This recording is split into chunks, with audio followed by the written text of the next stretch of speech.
কবরের মাটিগুলা ধরবো, গায়ে মাখবো, অনেকক্ষণ বসে থাকবো। ওরা ঢুকতে দিবে না, বললো জনসাধারণের জন্য খোলা নাই। কিন্তু সবচেয়ে বেশি ভালো লাগছে যে তার ছেলে তাকে একটু দেখতে পাইছে, কাছে থেকে ধরতে পাইছে।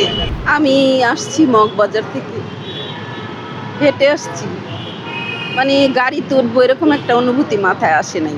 এখানে আসবো বাস এই উদ্দেশ্য যে যাব, যে কবরের মাটিগুলা ধরবো, গায়ে মাখবো, অনেকক্ষণ বসে থাকবো, দোয়া কালাম যা পড়ার পড়বো। কিন্তু দুর্ভাগ্য আমার, দেখেন এখানে এসে ওরা ঢুকতে দিবে না, বললো জনসাধারণের জন্য খোলা নাই। সেটা কবে হবে কি হবে আমি জানি না, কিন্তু আসছি, ঘরে বলে আসি নাই। ওরা হয়তো ভাববে আমি বাজারে গেছি, আমি বাজারে যাই নাই।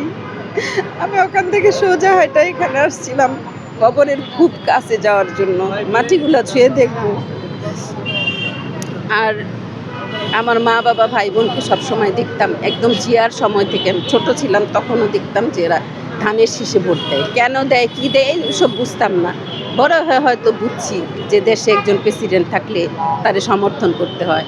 তো ওই মা বাবার সূত্র থেকেই ওনাকে ভালো লাগা। তো আমি যখন 6-7-এ পড়ি, ঠিক তখন একটা স্কুল থেকে তার খুব কাছে যে হাত মিলানো, কথা বলা, মানে আমরা কেমন আছি, আমাদের পড়াশোনার ব্যাপারটা কেমন চলতেছে, এরকম মানে একটা প্রেসিডেন্ট মানে এত কাছে থেকে এরকম করে কথা বলে, এই তখন থেকে আমার মনে হয়েছে তাকে মা বলা যায়।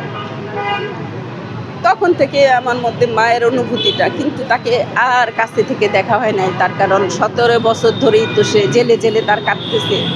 কিন্তু তার জন্য দোয়া করছি, মনে প্রাণে চাইছি সে সুস্থ থাকুক, সুস্থ হোক।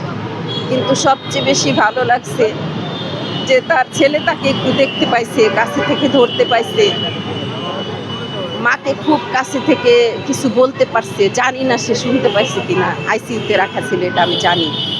মানে প্রতিদিন তার খবরটা একটু রাখছি আর কি। এই এখন আমি আপনাকে বুঝাইতে পারবো না, বারবার আপনাদের সামনে আসতে হইতাছে, আমি বলতে পারতেছি না আমার কতটা খারাপ লাগতেছে। আমি কাছে যাইতে পারিনি, তাহলে হয়তো মনে হইতো যে মাকে ছুঁয়ে দেখছি।